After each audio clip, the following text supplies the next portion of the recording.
I am Couch Coop, and there has been another Cyberpunk 2077 patch in the form of 2.2. Three major points of interest here, one of which is the photo mode. We'll move on to that immediately. A few more cosmetics added to the creation of the V character themselves. So you may need to go back through to adjust some of that, but I'm pretty sure you can get some of it done within the apartment. And then that juicy mother at the end there is about real-time car cosmetic change during a police chase or whenever. Now you could change the colors on certain brands of cars already, but this has got some awesome adjustments to it. Straight into that photo mode, and do not fear that weird red perimeter. It's not permanent, scared the crap out of me, thought that was a new addition and compulsory. Don't know why that is on the front end of the photo mode medalry. Most of the additions are just really to do with what you can have in cosmetically, be it templates or different V poses. They're not really about what I use that photo mode for, which is an in-motion frozen view of the game essentially. We do, however, have the option to remove all NPCs, which is pretty cool. And we have some more options on the presets, which is areas that are fixed on camera that you can cycle through with the directional buttons. That's awesome. You can basically freeze the game and then switch really quickly through the different angles and still have a free camera view to work out what you want to get a picture of. But it helps me also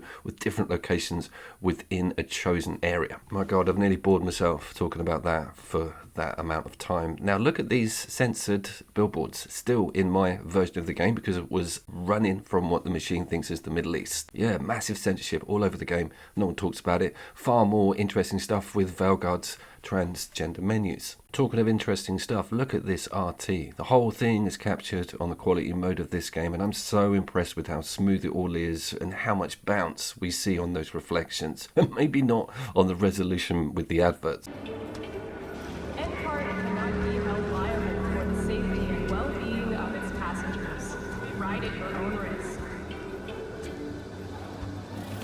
So that's kind of the photo mode out the way. Thoroughly impressive, always was, and welcomed cool new features for the in-game photographer. Now over to this car thing and the changes on the cosmetics or the colour during a police chase. This one led to a bit of a rabbit hole. Turns out you can't do it with all the brands. Only the ones displayed here. I was aware that the Rayfield vehicles, you could hold down left on the directional button. That's how you get into this mode. It's not made too clear to you. But first, you have to get skins from the other cars via that hack mechanic. So you hold down L1 whilst you're in a vehicle, you then switch over and pull in the skin that car's currently sporting at the time. One thing I do love about the additions of the hacking is getting the vehicles to be able to stop dead or being chased by the police and then making them floor their car so they go straight off a bridge or something. That's an excellent addition. It's almost Watch Dogs good.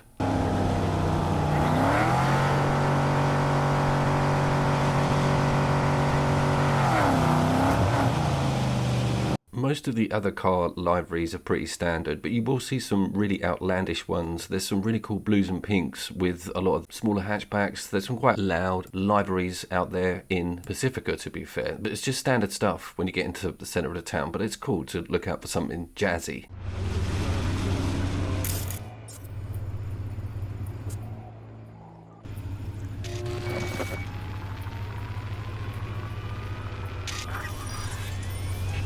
It costs actual money, actual bucks in the game to get a skin downloaded, and the better they are, the more they cost. I came across one that was like 250 smackaroons. You can't take the police libraries, unfortunately. But this is a fun little thing, looking for cool looking cars and building up a sort of backlog of awesome images that you can put on in real time, which we're going to get to in a second, because it turns out, is the twist, you've got to own the car. There's me thinking, I'll just steal one, get loads of skins, job done, and I can show my audience all of it without having to spend a single penny. Oh, no, Coop.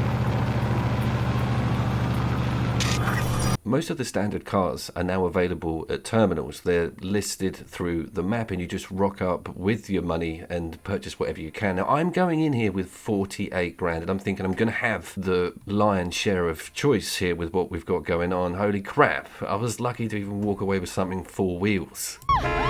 First thing I noticed was that two of the manufacturers are just out and out locked. I think that's because on this playthrough, I'm still only level 25 or 20, and I've finished the game over on the PlayStation Pro on a different profile. I've got all of the Avenger and amazing vehicles that weren't bought through terminals. They were either rewards through missions or just bought as you rocked up to them on their location. So all of this is kind of a new ball game for me, and I like the idea. It's reassuring me that there is a substantial economy in the game. I would be happy to walk away from this, do a few gigs, come back with more money and get something better, but we are going to have to just settle with that base model Xion for the time being, which is about 45 grand. You know, that bike's like only 50. The Akira bike, the only vehicle you technically need in the game full stop, is only 50.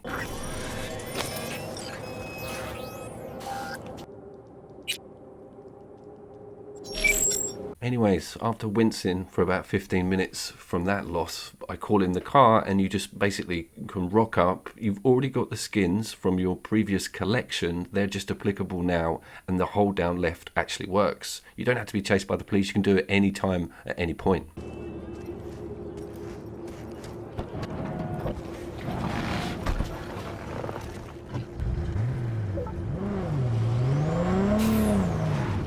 I think we probably need some daylight, please, Maestro.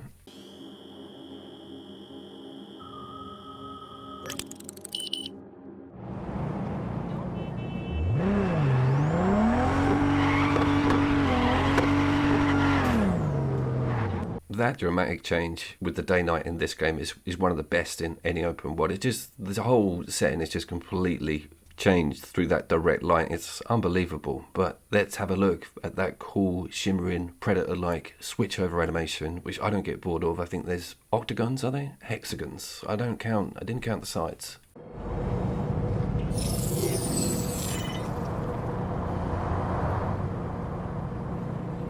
So immediately I need to test this against the police force, because I'm thinking, does it just get rid of 1 star? Does it completely wipe your wanted status? I was keen to find out what the ins and outs were with that deal. And it's actually not as amazing as you might imagine. It's not like getting a new car in GTA in the garage. They still can be looking for you. They're just not sure what they're looking for.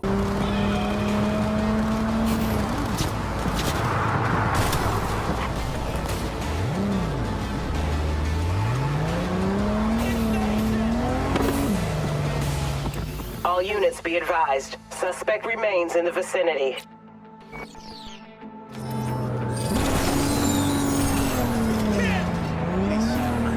It said suspect vehicle mismatch, but my star is still there. They're just not pursuing me anymore, so it doesn't completely delete any of that status. So it's cool. It gives you an opportunity to kind of get out of there undetected. Anyway, Johnny turns up. This is a good opportunity to just swing by that photo mode one more time. It's cool how NPCs look incredible on this game, and Johnny's appearances are slightly sporadic, so getting the opportunities to get images of him in different environments, particularly in a car, is a kind of a lucky spawn for me. I like the way the presets give you the opportunity to cycle through the area, and I've kept the depth of field on here. Some people prefer that. In still image, it can look really cool, but having it off is the way forward for me. Bit of in-car with Johnny here, taken for a little spin, try and get some reaction, nearly get him in the drink with a handbrake, nothing.